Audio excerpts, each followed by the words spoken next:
Hello दोस्तों, कैसे हैं आप सभी। आई होप कि मस्त होंगे एकदम। और आज हम लोग इंटर का सेकंड पार्ट जो होता है, बुक का सेकंड पार्ट जिसको बोलते हैं, सेकंड पेपर बोलते हैं, तो उसका पहला चैप्टर है प्रकाश के बारे में हम लोग समझेंगे आज। ठीक है। और परावर्तन का नियम पढ़ेंगे। ठीक है। इससे रिलेटेड हम लोग देखेंगे कि वक्रता त्रिज्या का होता है, क्या होता है वक्रता, केंद्र क्या होता है। ठीक है। आज इतना देखेंगे। आइए स्टार्ट करते हैं बिना किसी। वीडियो में देखिए थोड़ा डिले हो गया था क्योंकि मेरे गर्दन में चिलक पड़ गया था थोड़ा, मतलब वो दर्द कर रहा है पूरा, जो रीढ़ की हड्डी होती है पूरा, तो थोड़ा इधर उधर मूव करने में दिक्कत हो रही है। आइए स्टार्ट करते हैं। लाइट लाइट क्या होता है कि लाइट एक विकिरण ऊर्जा है, मतलब कि रेडिएशन एनर्जी है। क्या है यह? एक रेडिएशन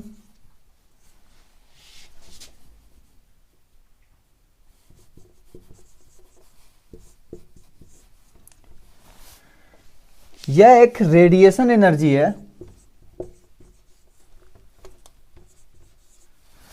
जो वस्तु पे पड़ती है और वस्तु से टकराकर हमारे आंखों में वो वस्तु का प्रतिबिंब हमारे आंखों के रेटिना पर बनता है।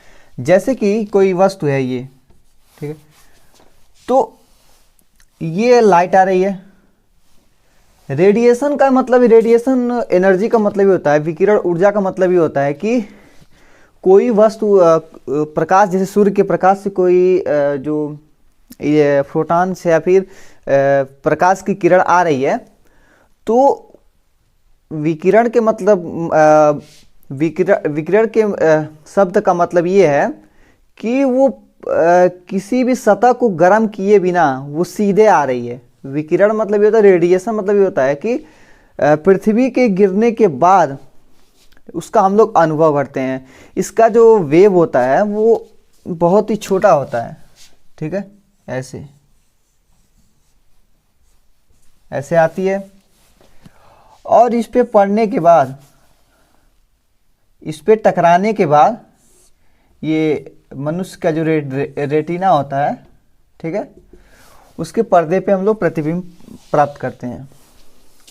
यह इलेक्ट्रोमैग्नेटिक भी वेव भी होता है। ठीक है। प्रकाश को बोलते हैं वैद्युत चुंबकीय तरंगे भी बोलते हैं। ये बाद में पढ़ेंगे हाइगेंस का थ्योरम, ये फिर डबल स्प्लिट एक्सपेरिमेंट भी देखेंगे। सब कुछ वो आते आएगा रास्ते में। ठीक है। तो प्रकाश क्या होता है कि प्रकाश आता है, विकिरण ऊर्जा होती है जो वस्तु के पड़ने के बाद, ठीक है, वस्तु के पड़ने के बाद टकराकर हमारे आंखों में उसका प्रतिबिंब बनता है। ठीक है। यहाँ तक क्लियर है। और रेडिएशन एनर्जी का मतलब ये होता है कि बिना वायुमंडल को गर्म किए हुए वो सीधे पृथ्वी पे जाती है। ठीक है।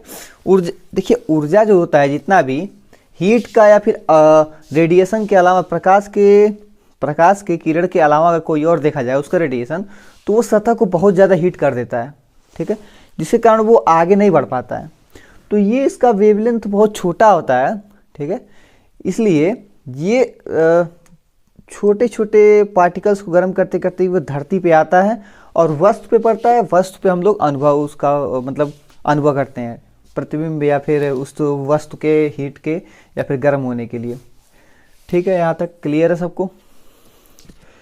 अब हम लोग इसमें दो टर्म्स पढ़ेंगे। एक प्रकाश का, देखिए, अपवर्तन होता है और एक होता है प्रकाश का परावर्तन। तो पहला हेडिंग हम लोग डालेंगे प्रकाश का परावर्तन। अब हम लोग पढ़ेंगे प्रकाश का परावर्तन। परावर्तन का मतलब ये होता है कि प्रकाश की किरण आ रही है, टकराकर वापस उसी माध्यम, ठीक है, उस जिस माध्यम से वो प्रकाश की किरण आ रही है, ठीक है, उस टकराने के बाद परावर्तन मतलब कि टकराकर वापस आ गई, घूम गई। तो ऐसे प्रकाश के को बोलते हैं, ऐसे या फिर परावर्तन को हम लोग बोलते हैं प्रकाश का परावर्तन बोलते हैं। ठीक है। उसका रिफ्लेक्शन हो जाता है। जैसे कि कोई चिकनी तल है, यहाँ पे चिकने तल पे जब कोई प्रकाश की किरण आती है तो उसका अधिकांश भाग जो होता है वो उसी माध्यम से सीधे निकल जाता है। ठीक है। क्या बोलता है कि आपतित किरण जो होती है वो किसी चिकने तल पे गिरती है यहीं पे, तो ये तल के इस साइड नहीं जा पाती है, तो वो क्या करती है, इसे बॉल को हम लोग इस एंगल पे फेंकेंगे तो बॉल टकरा कर जितने एंगल से फेंकेंगे उतने एंगल से उस साइड चला जाएगा, ठीक है। तो उसको बोलते हैं परावर्तन या फिर उसको बोलते हैं रिफ्लेक्शन। तो लाइट ऐसे आई तो यहाँ पे नीचे जाने का जगह नहीं है, यहाँ पे प्रत्यास्थ वाला काम तो इधर होगा नहीं, तो टकरा कर उसी माध्यम में वापस निकल गई, ठीक है। इसको बोलते हैं माध्यम। जैसे वायु या निर्वात हुआ, जल हुआ, ठीक है, उसका डेंसिटी जितना भी हाई होती गई उसका माध्यम और सघन या फिर और माध्यम बढ़ता जाएगा।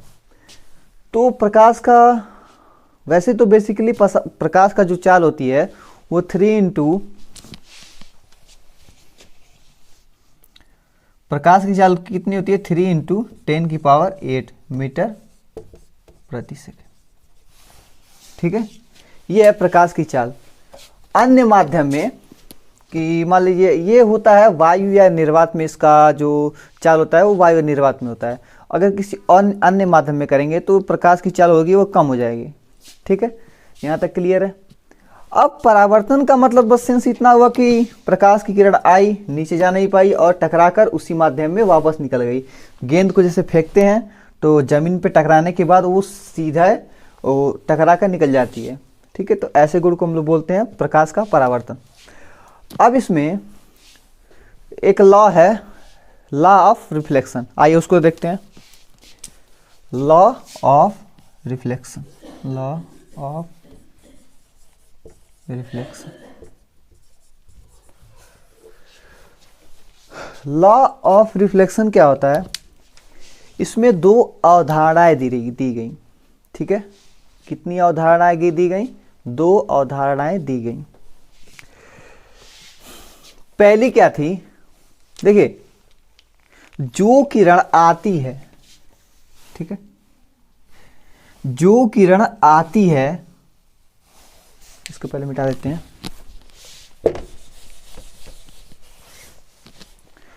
जो किरण आती है उसको बोलते हैं आपतित किरण, आपतित किरण, ठीक है। आई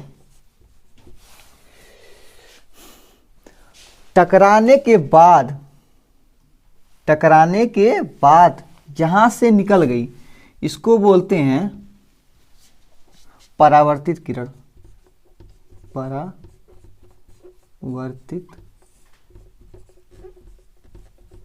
किरण, इसको बोलते हैं आर। और आपतित किरण और परावर्तित किरण जिस बिंदु पर मिलती हैं उसको बोलते हैं परावर्तन बिंदु, परावर्तन बिंदु।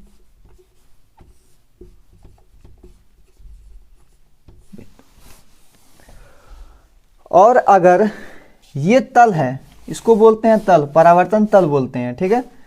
अगर इस तल के लंबवत एक सीधी लाइन खींच दिया जाए, ऐसे लाइन खींच दिया जाए, इसको बोलते हैं अभिलंब या फिर इसको बोलते हैं नॉर्मल या फिर अभिलंब,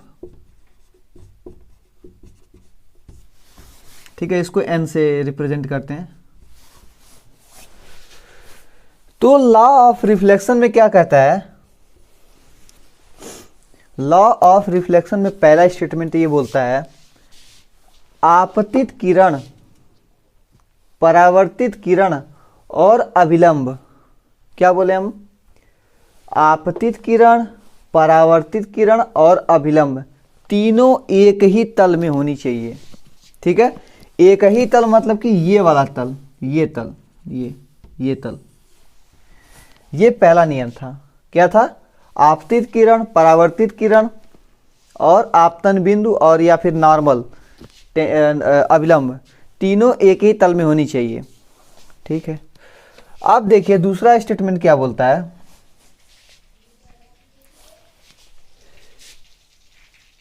आपतित किरण जो होती है या फिर परावर्तित किरण जो होती है, रिफ्लेक्शन रे जो होती है, वो थीटा कोण पे, अभिलंब के थीटा कोण पे यानी कि ये कोण बनाती हैं, ठीक है। नीचे से नहीं माना जाता है, ये अभिलंब से उसकी झुकाव मानी जाती है। इसको झुकाव क्या मान लिया जाए हम लोग, कोण आई, कोण बनता है एंगल आई। और यहां के कोण को हम लोग क्या बोलेंगे, कोण आर। देखिए दोनों जो हैं आपतित किरण और परावर्तित किरण जो है दोनों किससे कोण बना रही हैं, अभिलंब से बना रही हैं। ये ध्यान रखिएगा, इससे कोण मत बना दिएगा इससे, ठीक है। दूसरा स्टेटमेंट ये कहता है कि आपतित किरण का बना आपतित किरण अभिलंब से बना हुआ कोण जो होता है, जितना कोण बनाता है, और परावर्तित किरण जो अभिलंब के साथ जितना कोण बनाता है वो दोनों बराबर होते हैं। यानी कि कोण आई बराबर कोण आर। यानी कि अगर इसमें थीटा कोण बढ़ा दिया जाए, ठीक है, अगर थीटा कोण बढ़ा दिया जाए इसमें, तो इस वाले एंगल में भी थीटा कोण बढ़ जाएगा। अगर थीटा कोण उसमें घटा दिया जाए तो इसमें भी थीटा कोण क्या होगा, कम हो जाएगा, ठीक है।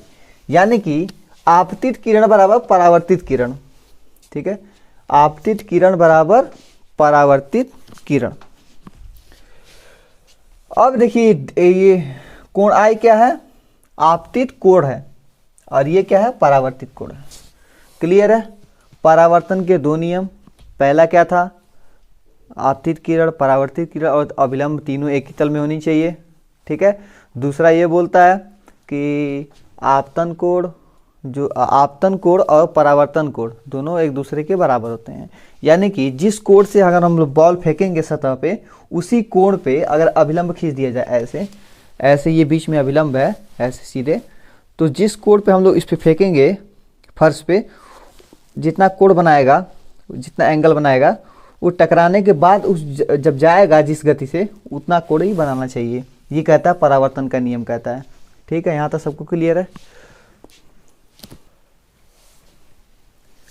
अगर कोई वस्तु का जो प्रतिबिंब है, ठीक है, या फिर अगर आपतित किरण, ठीक, अगर अभिलंब से जा रही है, ठीक है, इस केस में मान लीजिए ये है परावर्तन तल है, परावर्तित तल है,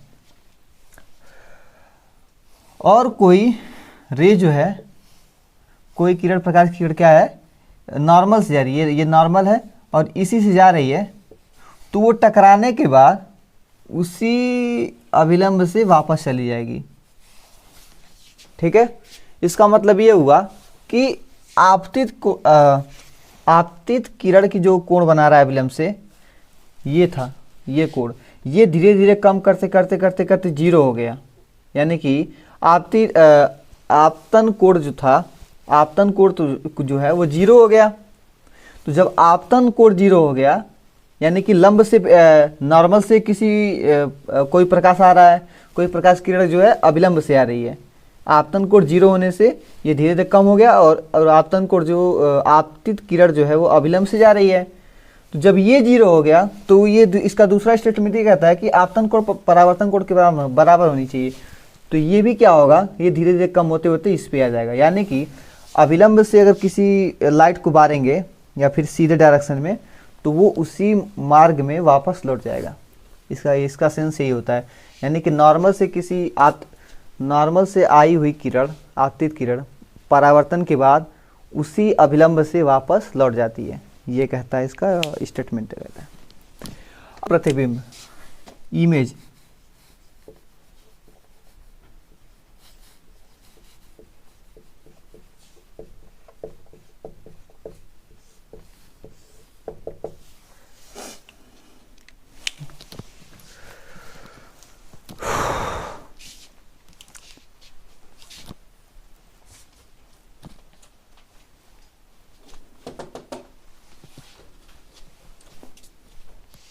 अब हम लोग पढ़ेंगे प्रतिबिंब।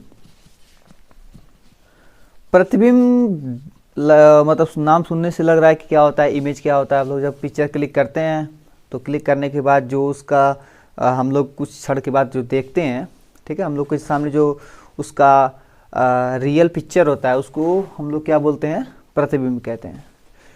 प्रतिबिंब का डिफिनेशन ये होता है कि किसी वस्तु से, ये कोई वस्तु है, आने वाले प्रकाश की किरण, ये प्रकाश की किरण है, ठीक है, किसी वस्तु से आने वाले प्रकाश की किरण अपवर्तन या परावर्तन के बाद जिस बिंदु पे मिलती है या फिर जिस बिंदु पे मिलने का आभास होता है, ठीक है, उस बिंदु को उसको क्या बोलते हैं हम लोग, इमेज कहते हैं। जैसे कि मान लीजिए कोई दर्पण लिए हैं, इसको बोलते हैं अवतल दर्पण कहते हैं, ठीक है।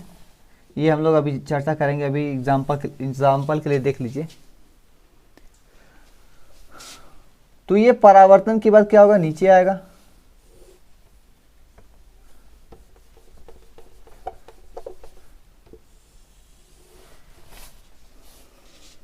ठीक है, ये परावर्तन के बाद नीचे आया, किसी पॉइंट पे रखा गया। अभी हम सी एफ जेड या फिर जितना भी होता है उसका बात नहीं कर रहे हैं, हम लोग एक एग्जाम्पल ले रहे हैं कि किसी वस्तु से चलने वाले प्रकाश की किरण परावर्तन, यहाँ पे परावर्तन का गुण होता है। देखिए दर्पण में हमेशा परावर्तन होगा, अपवर्तन नहीं होगा। क्यों? क्योंकि इसके साइड में लेप किया होता है, ठीक है, तो इसके कारण प्रकाश जो है अधिकांश भाग लौट के वापस आ जाती हैं उसी मार्ग में। तो अपवर्तन के बाद जिस बिंदु पे मिल रही है, इस बिंदु पे मिल रही है, इस बिंदु पे, तो ये क्या हुआ, ये तो वस्तु था, ये है वस्तु, और टकराने के बाद प्रकाश की किरण यहाँ से आई और टकराने के बाद यहाँ से लौट गई। टकराने के बाद जो प्रतिबिंब बना, ठीक है, टकराने के बाद यानी कि परावर्तन के बाद, उसको बोलेंगे हम लोग इमेज कहते हैं, ठीक है, उसको बोलते हैं हम लोग प्रतिबिंब।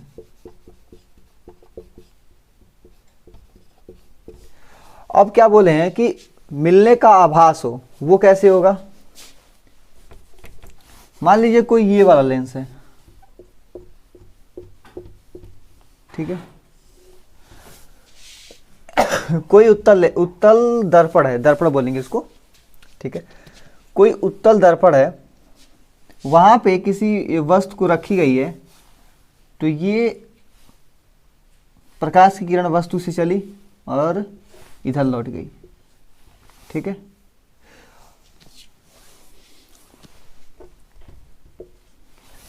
ये अभी बताएंगे कैसे इधर जाती है कैसे उधर जाती है। अभी बस इतना समझिए कि हम एग्जाम्पल ले रहे हैं।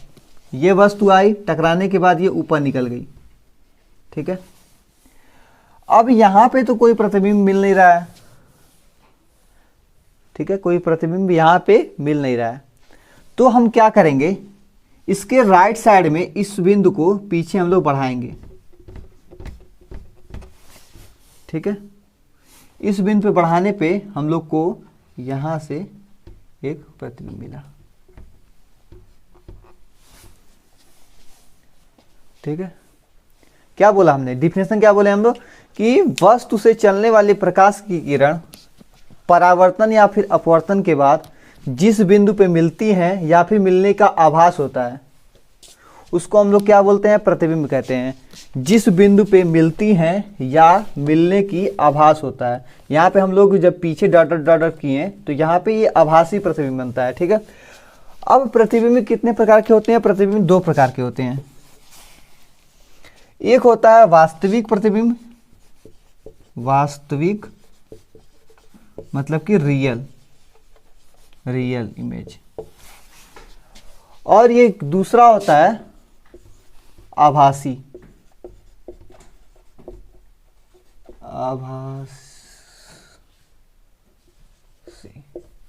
देख लीजिएगा आप लोग। एक होता है वास्तविक, एक होता है आभासी प्रतिबिंब। वास्तविक यानी कि रियल इमेज होता है, आभासी मतलब कि वर्चुअल इमेज होता है, ठीक है, आभासी। अब देखिए पहले प्रतिबिंब समझ में आया आपको कि कोई लाइट है, यहाँ पे ये लाइट है, ये कोई वस्तु है, ये प्रकाश किरण आ रही है ऐसे, तो ये आने के बाद इस टकराने के बाद जहाँ मिल रही है यहाँ पे मिल रही है, यानी कि ये इसका प्रतिबिंब है, ठीक है।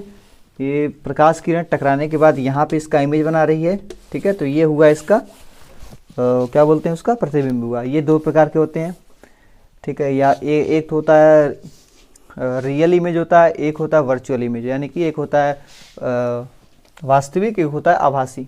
वास्तविक मतलब ये होता है कि वास्तविक प्रतिबिंब होता है कि वस्तु से चलने वाले प्रकाश किरण परावर्तन या अपवर्तन के बाद जिस बिंदु पे मिलती हैं उसको बोलते हैं क्या बोलते हैं, वास्तविक प्रतिबिंब।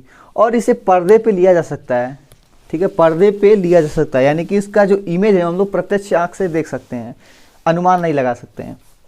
ठीक है, यहाँ पे हम लोग उसका डायग्राम भी बनाए हैं। यहाँ पे ये टकराने के बाद मिल रही है, टकराने के बाद मिल रही है, हम लोग को कुछ करना नहीं पड़ा, या लाइट को यहाँ भेजें या टकराने के यहाँ पे प्रतिबिंब बना दिया। अब यहाँ पे आभासी क्या होता है, ठीक है, इस आभासी क्या होता है, ये वस्तु का प्रतिबिंब है, टकराने के बाद ये क्या हुआ, अनंत की ओर चला गया, टकराने के बाद चला गया अनंत में।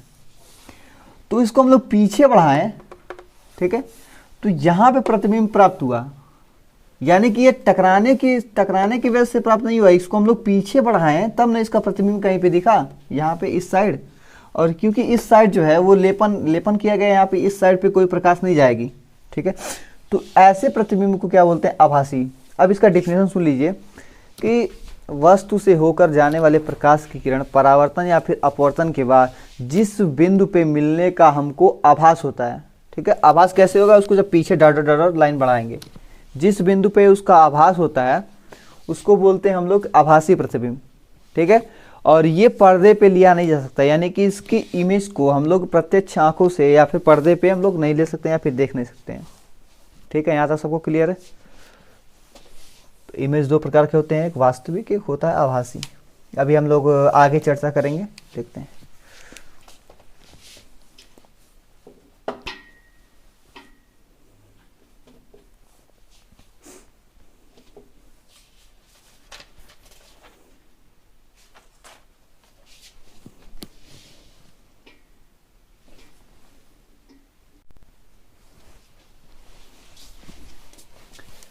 ठीक है, यहाँ पे इमेज प्रतिबिंब वास्तविक और एक आभासी होता है, इसको बोलते हैं वर्चुअल इमेज, इसको बोलते हैं रियल इमेज।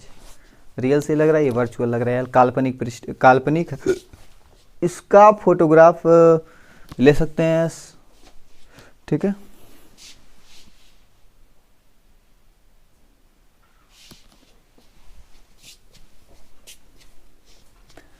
तो ये रहा प्रतिबिंब। आभासी होता है, दो प्रकार के होते हैं प्रतिबिंब, एक आभासी होता है, एक होता है वास्तविक वर्चुअल, और एक रियल इमेज, ठीक है। एक को पर्दे पे लिया जा सकता है, एक पर्दे को नहीं लिया जा सकता है, इसका फोटोग्राफी भी किया जा सकता है, यानी कि फोटो उसको क्लिक किया जा सकता है। तो ये रहा प्रतिबिंब। अब हम लोग नेक्स्ट वीडियो में जानेंगे, क्योंकि हमारा गला थोड़ा मतलब पीछे का रीढ़ का हड्डी दर्द कर रहा है, दवा खाना पड़ेगा अभी तुरंत। अभी रात के शायद में भी 1 या 2 बज रहे होंगे, 2 से ऊपर हो रहा होगा, ठीक है। तो नेक्स्ट वीडियो में पॉसिबल हो पाएगा अगला। तो नेक्स्ट वीडियो में हम लोग ये समझेंगे कि दर्पण क्या होता है, दर्पण पे जो जितने पॉइंट होते हैं, वक्रता केंद्र क्या होता है, वक्रता त्रिज्या क्या होती है, फोकस बिंदु क्या होता है, फोकस दूरी क्या होता है, दर्पण क्या होता है, ठीक है, उत्तल दर्पण, अवतल दर्पण, सब कुछ समझेंगे अगले वीडियो में। और आज के लिए बस इतना ही, तब तक के लिए मिलते हैं। जय हिंद, जय भारत। नेक्स्ट वीडियो में बाय बाय, टाटा।